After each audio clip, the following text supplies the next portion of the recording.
Но във всички тези връзки ние трябва да не забравяме, че има една връзка, без която ние не можем.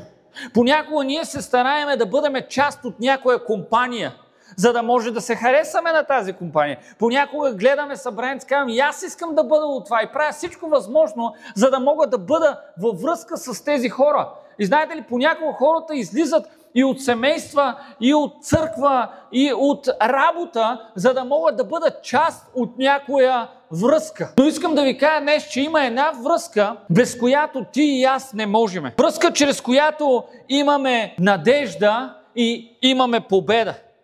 Исус казва, има само една връзка, която дава истински живот, удовлетворява, дава радост и тази връзка е с мен, казва Христос.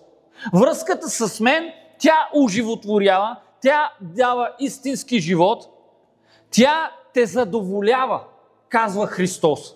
Всичко останало може на пръв поглед да изглежда живо, но без тази връзка всъщност искам да ви кажа, че умираме, но знаете ли откъде умираме?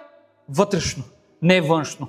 Вътрешно умираме. Ако тази връзка няма, ние умираме вътрешно. Външно ние движим, ние общуваме, ние ходиме, ние сме част от някъде, но вътрешно ние умираме и никой не може да види това, че ти умираш вътрешно, защото нямаш връзката, която на теб ти трябва.